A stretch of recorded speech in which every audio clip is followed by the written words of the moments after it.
اعوذ باللہ من الشیطان الرجیم بسم اللہ الرحمن الرحیم اقرأ باسم ربک الذی خلق خلق الانسان من علق اقرأ وربک الاکرم الذی علم بالقلم علم الانسان ما لم يعلم۔ سورۃ العلق قرآن کریم کی یہ پہلی وہ آیات ہیں جو اللہ کے نبی صلی اللہ علیہ وسلم پر نازل ہوئی تھی۔ اس صورت میں کل 19 آیتیں ہیں۔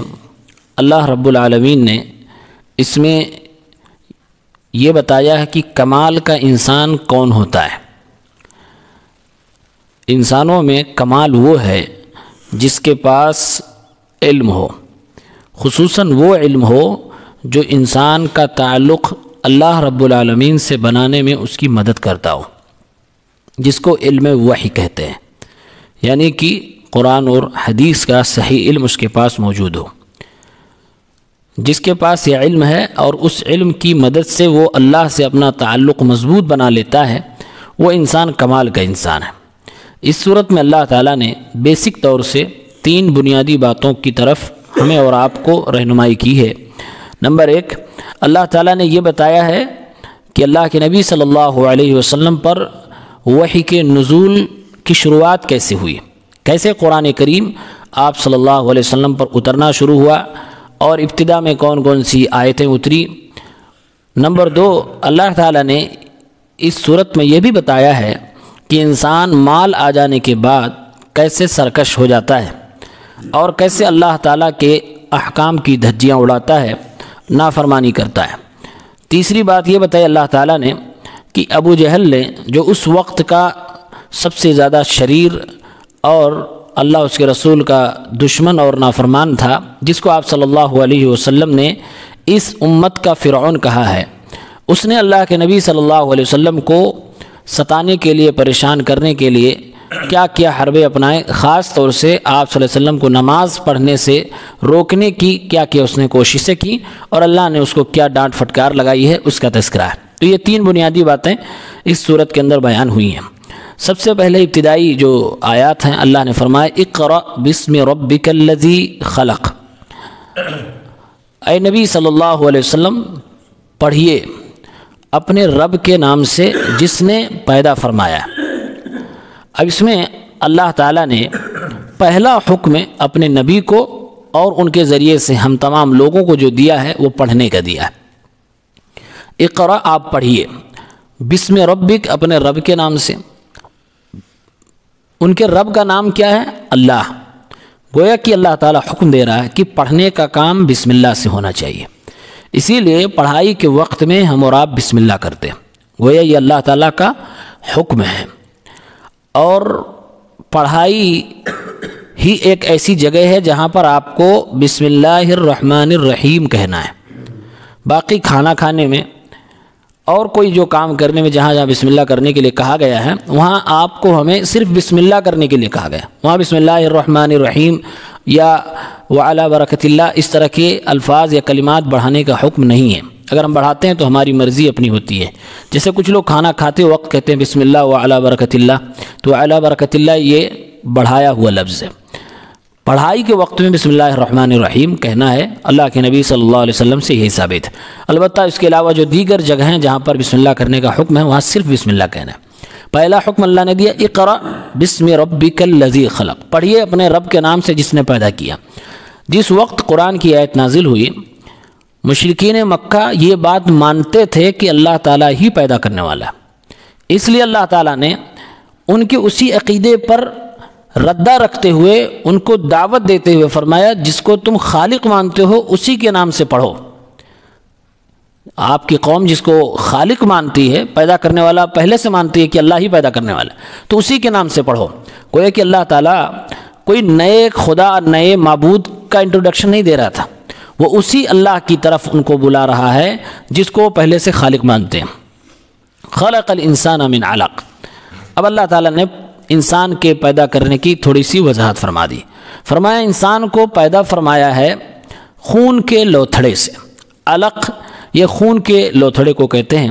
یہ تھوڑی تفصیل بتا کر اللہ تعالیٰ یہ دلیل دے رہا ہے کہ اے نبی جو یہ آپ پر قرآن اترنا شروع ہوا ہے یہ اللہ کی طرف سے، ورنہ یہ باریکیاں عام انسان نہیں بتا پائے گا، عام مخلوقات کی بس کی بات نہیں ہے، جو کہ ایک پردے کے پیچھے کی بات، ایک عورت ہے، اس کے پیٹ ہے، پیٹ کے اندر اس کی رحم مادر ہے، اس کے اندر کی بات یہ بتائی جا رہی ہے، گویا دلیل دی جا رہی ہے کہ یہ جو باتیں آپ کے اوپر اتاری جا رہی ہیں یہ انسانوں کی مخلوقات کی نہیں، یہ اللہ رب العالمین کی بات ہے۔ اقرأ بسم ربک الذی خلق خلق الانسان من علق اقرأ وربک الاکرم۔ پھر اللہ نے تیسری آیت میں پلٹ کے وہی بات کہی، پڑھیے آپ کا رب بہت زیادہ رحم و کرم کرنے والا ہے، بہت کچھ دینے والا ہے۔ گویا اللہ تعالیٰ یہ فرما رہا ہے کہ آپ پڑھتے رہیے، دینا اللہ کا کام ہے، اللہ آپ کو دے گا۔ اقرأ وربک الاکرم الذی علم بالقلم، وہ رب جو دینے والا ہے اس نے انسان کو علم دیا ہے، تعلیم دی ہے قلم کے ذریعے سے۔ بہت سارے لوگ اس بات کا انکار کرتے ہیں کہ قلم بہت بعد میں ایجاد ہوئی، یہ بات غلط ہے، بلکہ آپ شریعت کو پڑھیں گے تو شریعت میں دو چیزیں آتی ہیں کہ مخلوقات میں دونوں میں سے پہلے کون پیدا کی گئی، ایک قلم ایک عرش، قلم اور عرش، اسی طرح سے پانی، یہ ابتدائی شروعاتی دور میں پیدا کی گئی مخلوقات، بلکہ انسان کو پیدا کرنے سے 50,000 سال پہلے اللہ تعالیٰ نے قلم کو پیدا فرمایا اور قلم سے کہا لکھ۔ قلم نے پوچھا کیا لکھوں؟ اللہ نے فرمایا جو کچھ قیامت تک ہونے والا ہے وہ سب کچھ لکھ دے۔ قلم نے لکھ دیا۔ تو قلم شروعات کی پیداوار میں سے ہے اور یہ پہلی مخلوقات میں سے ہے۔ اللہ تعالیٰ نے فرمایا علم بالقلم، جس نے انسان کو تعلیم دی، علم سکھایا قلم کے ذریعے سے، تو قلم کی بڑی اہمیت ہے۔ علم الانسان ما لم یعلم، انسان کو اللہ تعالیٰ نے وہ ساری چیزیں سکھائی ہیں جو انسان نہیں جانتا تھا۔ انسان کو بہت کچھ چیزیں نہیں معلوم تھی، خصوصاً اگر نام ہی دیکھیں کہ دنیا میں جو طرح طرح کی چیزیں ہیں ان چیزوں کے نام کیا کیا ہیں، تو اللہ تعالیٰ نے نام ہی بتا کر آدم علیہ السلام کو فرشتوں پر فوقیت دے دی تھی، اور وہی چیزوں کے نام فرشتوں سے پوچھا، فرشتوں کو نہیں معلوم تھا۔ اللہ نے انسان کو خصوصی طور سے وہ نام و اسما سکھائے اور آدم علیہ السلام سے پوچھا، آدم علیہ السلام نے جواب دیا۔ اللہ تعالیٰ نے ثابت کر دیا کہ اے فرشتوں، یہ جو میری مخلوق ہے آدم، دیکھو اس کے پاس علم ہے۔ کس چیز کا علم ہے؟ اس کو چیزوں کے نام پتہ ہیں، اور یہ بہت بھاری علم ہے کہ انسان کو چیزوں کے نام پتہ ہوں، اس کی خصوصیات پتہ ہوں، اس کے تعلق سے پتہ ہو۔ اللہ تعالیٰ نے ان آیات کے اندر قلم کا جو خصوصی تذکرہ فرمایا ہے، بعض مفسرین نے لکھا ہے کہ رب العالمین نے تعلیمات کی دنیا میں سے خاص طور سے قلم کو ذکر کیا، کیونکہ قلم ہی ایک ایسا ذریعہ تھا جس سے لکھنے پڑھنے کی چیزوں کو، معلومات کی چیزوں کو، نالج کی چیزوں کو ہمیشہ کے لیے محفوظ کر کے رکھا جا سکتا تھا۔ قلم اللہ کے نبی صلی اللہ علیہ وسلم کے زمانے میں بھی تھا، اور قلم اس دنیا کی پہلی مخلوقات میں سے بھی ہے۔ فرشتے تقدیر والے وہ بھی لکھتے ہیں، جیسا کہ اللہ کے نبی صلی اللہ علیہ وسلم فرماتے ہیں کہ آسمان میں جب معراج میں گیا تو میں اتنا اوپر گیا کہ جو فرشتے تقدیر لکھتے ہیں وہ قلم کی چرچراہٹ کی آواز بھی میں نے سنی۔ یعنی قلم جب چلتی ہے، خاص طور سے ایک خاص قسم کی قلم چلتی ہے تو اس میں سے آواز آتی ہے۔ آپ صلی اللہ علیہ وسلم نے فرمایا کہ قلم جو فرشتے چلا رہے تھے اس کی آواز جو سرسراہٹ چرچراہٹ کی تھی اس کو بھی میں نے سنا ہے۔ گویا کہ آسمانوں میں بھی فرشتوں کے ہاتھ میں، جو تقدیر لکھنے والے ہیں ان کے ہاتھ میں قلم ہے، اور دنیا میں اللہ رب العالمین نے قلم کو اپنے نبی صلی اللہ علیہ وسلم پر اس کی تعلیمات کو اس کے تعلق سے پہلی وحی میں گفتگو میں بتلا دیا۔ تو قلم کے ذریعے سے معلومات اکٹھی کی جاتی ہیں اور ہمیشہ کے لیے اس کو محفوظ کر لیا جاتا ہے۔ آپ صلی اللہ علیہ وسلم پر جب قرآن اترنے لگا تو قرآن ادھر اترتا، اللہ کے نبی یاد کر لیتے، اپنے صحابہ کو بتلاتے، صحابہ کرام اس کو لکھتے تھے، قرآن لکھتے تھے۔ کہاں لکھتے تھے؟ اس زمانے میں کاغذ نہیں تھا، تو وہ پتھر پہ لکھتے۔ کبھی اونٹ اس کا گوشت کھا لینے کے بعد اس کی ہڈیاں بڑی بڑی لمبی لمبی ہوتی، چوڑی چوڑی، ان ہڈیوں پہ لکھتے تھے، تختیوں پہ لکھتے تھے، کئی چمڑیوں پر لکھتے تھے۔ تو ایسے الگ الگ جگہوں پر صحابہ کرام قرآن کی آیتوں کو لکھ کر محفوظ رکھتے تھے، یہاں تک کہ اللہ کے نبی صلی اللہ علیہ وسلم جو حدیثیں بیان فرماتے تھے، بعض صحابہ کرام وہ حدیثیں بھی لکھنے لگتے تھے اور لکھ کے جمع کرتے تھے۔ تو اللہ کے نبی صلی اللہ علیہ وسلم کے زمانے میں ہی قلم کا استعمال ہونے لگا تھا اور اس سے شریعت کو محفوظ کیا جانے لگا تھا، کیونکہ انسان یاد کرتا ہے، دماغ میں ہوتی ہے بات، سینے میں محفوظ ہوتا ہے، لیکن کبھی ہو سکتا ہے بھول جائے، قلم کے ذریعے سے محفوظ کر لیا جاتا ہے۔ اسی لیے جب حضرت علی رضی اللہ عنہ کا زمانہ آیا تو حضرت علی رضی اللہ تعالیٰ عنہ حدیث کی معلومات جو کاغذی طور سے اس وقت لکھی ہوئی تھیں اس کو مارکیٹ میں لے کر گئے، اور بازار میں حضرت علی نے اس کو بیچنا شروع کیا اور کہا کہ کون مجھ سے علم خریدنا چاہتا ہے۔ وہاں علم سے مراد وہ لکھی ہوئی دستاویز تھی جس میں حدیثیں لکھی ہوئی تھیں، دین کی باتیں لکھی ہوئی تھیں۔ تو اس وقت حضرت علی رضی اللہ تعالیٰ عنہ نے گویا کہ لکھی ہوئی تحریروں کو لوگوں کے اندر رواج دینے کی بات کی۔ عمر رضی اللہ تعالیٰ عنہ خود فرماتے تھے قید العلم بالکتابہ، علم کو لکھ کر ہمیشہ کے لیے قید کر لو، ہمیشہ کے لیے اپنے پاس محفوظ کر لو۔ تو آج بھی جو بڑے بڑے پڑھے لکھے لوگ ہیں وہ اس بات کی تعلیم دیتے ہیں کہ ہاں یاد کرو، ذہن میں رکھو، لیکن معلومات کو محفوظ کرنے کے لیے قلم کا سہارا لینا چاہیے۔ تو یہ بات مفسرین نے بھی ذکر کی ہے کہ قلم کے ذریعے سے انسان دین اور دنیا کی مصلحت کی چیزوں کو محفوظ کر سکتا ہے۔ علم بالقلم، امام قتادہ رحمۃ اللہ علیہ فرماتے ہیں ان القلم نعمت من اللہ عظیمہ، قلم اللہ کی بڑی نعمتوں میں سے ہے، ولولا ذلک لم یقم دین ولم یصلح عیش، اگر قلم نہ ہوتی تو دین محفوظ نہ ہوتا اور نہ ہی زندگی بہتر ہو پاتی۔ قلم کے ذریعے سے، آج قلم ہی کا تو دور ہے، کورٹ میں بھی قلم، زمین جائیداد کو ایک نام سے دوسرے نام کے ٹرانسفر کرنے میں بھی قلم، آج جو کمپیوٹرائز ہے بٹن کے ذریعے سے لکھا جاتا ہے وہ بھی قلم کی ایک قسم ہے، لیکن ہے وہ بھی قلم ہی کی اصلیت میں۔ تو اللہ تعالیٰ نے قلم کے ذریعے سے انسان کو سکھایا۔ اس کے بعد دوسرا موضوع ہے اس صورت کے اندر، اللہ نے فرمایا کلا ان الانسان لیطغی، ہرگز نہیں، ہرگز نہیں، بے شک یہ انسان سرکشی کرتا ہی ہے، انسان اپنی حد کو کراس ہی کرتا ہے۔ کب؟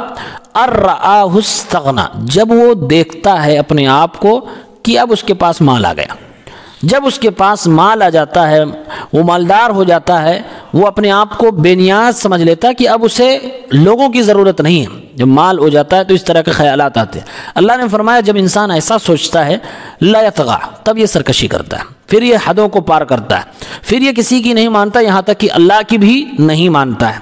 فرمایا اللہ رب العالمین نے ایسے انسانوں کو نصیحت کرتے ہوئے ان الی ربک الرجع، یاد رکھو تمہیں تمہارے رب کی طرف پلٹ کے آنا ہی ہوگا۔ اللہ نے بس اتنی سی بات کہی ہے، اور یہ ان کو سدھارنے کے لیے، سمجھانے کے لیے اللہ کی طرف سے نصیحت کہ دنیا میں بہت زیادہ تمہیں اڑنے کی ضرورت نہیں ہے، یہ مال جو ملا ہے یہ وقتی ہے، تمہیں پلٹ کر تو میرے ہی پاس آنا ہے، لہٰذا حد میں رہو، مال کے نشے میں حد کو پار نہ کرو، اور جیسے دنیا والوں کو تم کچھ نہیں سمجھتے ہو ویسے میرے احکام کی دھجیاں اڑانے کی کوشش نہ کرنا، پلٹ کر تمہیں میرے پاس ہی آنا۔ ابن کثیر رحمۃ اللہ علیہ اس آیت کی تفسیر میں کہتے ہیں یخبر تعالی عن الانسان انہ ذو فرح واشر وبطر وطغیان، اللہ تعالیٰ انسان کے بارے میں خبر دے رہا ہے کہ انسان جب خوشیاں پاتا ہے، مال پاتا ہے، خوشحالی پاتا ہے، تب وہ سرکشی کرتا ہے۔ اذا رأى نفسه قد استغنى وكثر ماله، جب یہ دیکھتا ہے کہ وہ دوسروں سے بے نیاز ہو گیا، مال اس کے پاس زیادہ ہو گیا، تو اس طرح کی حرکت کرتا ہے۔ فرمایا ثم تهدده وتوعده ووعده، اللہ نے انسان کی اس طبیعت کو بیان کرنے کے بعد اسے دھمکایا اور اسے ڈرایا اور اس کو نصیحت کی، اور فرمایا ان الی ربک الرجع، کہ تمہیں تمہارے رب کی طرف پلٹ کے جانا ہوگا، اور وہی اللہ تمہیں تمہارے مال کے تعلق سے حساب لے گا کہ تم نے اس کو کہاں سے کمایا اور کہاں پر خرچ کیا۔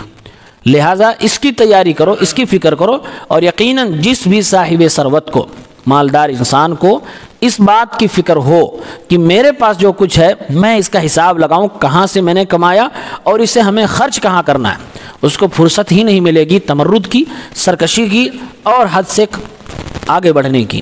تو اللہ تعالیٰ نے ان تین آیتوں کے ذریعے سے اہل ثروت کو بھی نصیحت کی، کیونکہ اس زمانے میں جو لوگ مالدار تھے ان لوگوں نے اللہ کے نبی صلی اللہ علیہ وسلم کا بہت مذاق اڑایا تھا، غریب صحابہ کرام کا بہت مذاق اڑایا تھا، اور بڑی زیادتیاں کی تھیں، اور مال کے نشے میں کہیں نہ کہیں وہ اللہ کے نبی صلی اللہ علیہ وسلم کے پیغام کو نہیں مانتے تھے، انکار کر دیتے تھے، اور کہہ بھی دیتے تھے کہ جب اللہ کو نبی بنانا ہی تھا تو ہمیں اتنے بڑے بڑے امیر لوگ اور سردار لوگ موجود تھے، اللہ نے اس یتیم کو جس کا باپ بھی نہ ہو پیدا ہونے کے وقت میں اس کو نبی بنا دیا۔ تو کہیں نہ کہیں ان کی مالداری بھی ان کی سرکشی کا ذریعہ بن رہی تھی، اس لیے اللہ تعالیٰ نے ان کو ڈرایا اور دھمکایا ہے۔ یہ دو باتیں قرآن کی اس ابتدائی سورہ علق کی آیات میں ہیں، اور تیسرا واقعہ کہ ابو جہل نے کیسے اللہ کے نبی صلی اللہ علیہ وسلم کو نماز پڑھنے سے روکنے کی کوشش کی، پھر اللہ نے کیسے آپ کو بچایا، انشاءاللہ کل کے درس میں۔ اللہ تعالی ہم سب کو نیک عمل کی توفیق دے۔